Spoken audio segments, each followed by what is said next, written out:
During the Crusader era, the world was quite violent. The constant migration of Europeans to the Holy Land also fostered a torrent of illness and disease. And when the terrible battles were over, many corpses were left behind, increasing the proliferation of pests like rats and flies.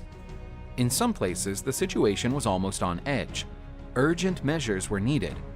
Jerusalem was the city with the greatest flow of people in this region. Due to its religious importance, the city was inhabited by Jews, Christians, and even Muslims. This large number of people who lived daily in the narrow streets of the city also increased the chance of epidemics. The First Crusade ended in 1099.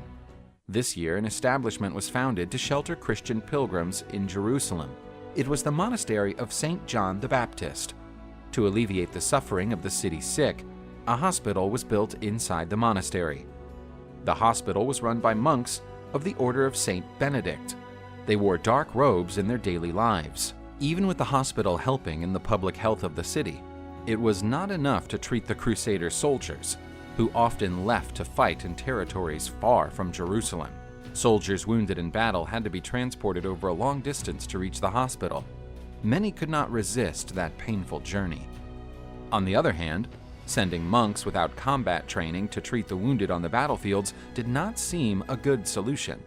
It was there that Gerard Thome, one of the most important members of the monastery of St. John the Baptist, founded the Sovereign Military Order of Malta, also known as the Order of the Knights Hospitaller. The monastery of St. John became the official headquarters of the Knights Hospitaller. There, the young recruits of the order studied and learned not only the art of combat, but also the art of medicine.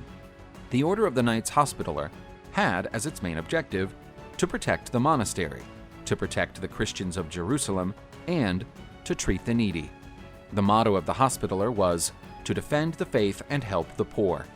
To reinforce the ideal of humility, the Knights Hospitaller kept a simple appearance. Their robes had the dark colors worn by the monks of the monastery, but they also started to bear a white cross. By 1136, the number of members of the Hospitaller Order had grown. With the acquisition of new castles and territories, it officially became a military order. The Knights Hospitaller became a life force on the battlefield. Not only did they treat the wounded soldiers, but they ferociously fought the Saracen armies. One of the most important battles, where the Knights Hospitaller were present, was the Battle of Arsuf, part of the Third Crusade. In that battle, King Richard the Lionheart was in trouble before the army of Sultan Saladin. Saladin's army had a numerical advantage. It consisted mainly of light cavalry and archers on horseback. The Knights Hospitaller were in the rear of Richard the Lionheart's army, where they helped the wounded soldiers. Realizing that the battle could be lost, the Knights Hospitaller abandoned their position and attacked while shouting their war cry, "For St. George." The Knights' sudden attack surprised the Saracen army, causing it to retreat and allowing the remaining Crusaders to reorganize a counterattack. After the battle, King Richard the Lionheart praised the bravery of the Knights Hospitaller, further valuing the symbolism of the order. Around 1278, the Knights Hospitaller began to wear the color red in their battle tunics. It was a color used mainly by the leaders of the order. After 1530, the Hospitaller Order established itself on the island of Malta, south of the island of Sicily.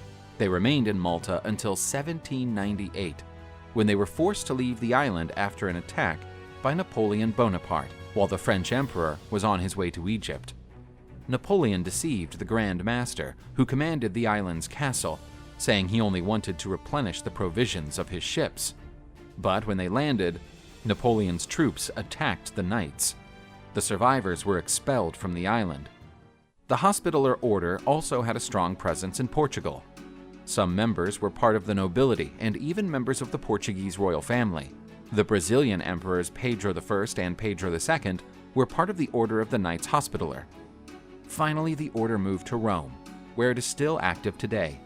The Order of the Knights Hospitaller no longer does military training. Its work is focused on healthcare, maintaining good relations with the governments of several countries.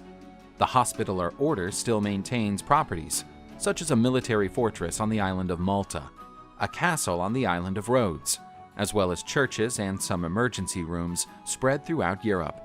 The incredible story of the Knights Hospitaller has not yet come to an end. The members of the Order traded the fight on the battlefields for the noble purpose of saving lives.